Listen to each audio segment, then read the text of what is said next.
গত বছরের একটা ঘটনা মনে পড়লে ভাবি, বাজারে কেন মানুষ যায়। মনে হয় কিছুটা অভিজ্ঞতা অর্জন করতে, আবার কিছুটা সময় কাটাতে। তা আমি গেছিলাম বাজারে সেই দিন কিছুটা অভিজ্ঞতা অর্জন করতে।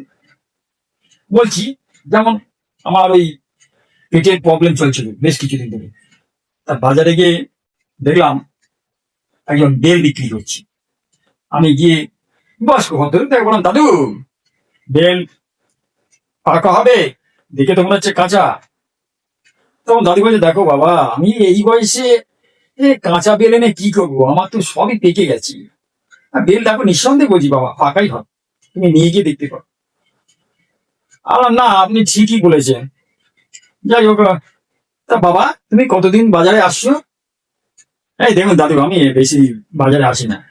দেখো বাবা, যত বেশি বেশি বাজারে আসবে, তত তুমি তাড়াতাড়ি বেলের মতন পেকে যাবে। বুঝতে পারলা?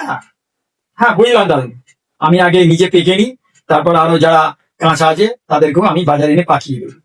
খুব ভালো কথা বলেছি, খুব ভালো কথা বলেছি নাতি। তা দাদু, দুটো বেল দিন।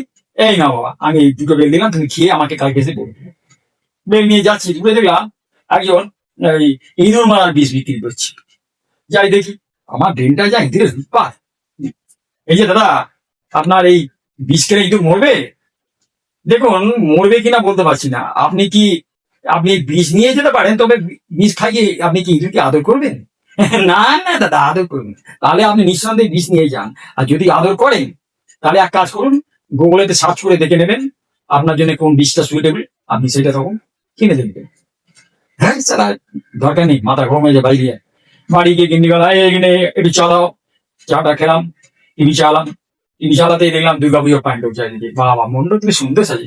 ও বাবা, এই তো জলে জল, কি হয়েছে গো? গিন্নি বলছে, জানো ওই কি ভূমি বলে, ওখানে তো সব জলে ভাসছে। কি করে সব লোকে করে ঠাকুর দেবে গো? আচ্ছা গিন্নি, আমাদের ওই জমিতে যে পাটগুলো হয়েছে, তা ওইখানে এখন ওই পাট ফেলে দি না, পাট পচে যাবে। কি ভালো হবে না? জল নামতে তো অনেক দেরি। তারপর ঝুঁকুলে সাপ্লাই করে দেবো, ব্যাস। দারুণ কার্পেট, আর তুই জানো না, কার্পেট তখন যখন হবে না, তুমি দেখবে তাকিয়ে। তা ভেবেছি এই ফার্স্ট কার্পেট আমাদের পুজো মণ্ডপে এনে বিছিয়ে দেবো, দারুণ লাগবে।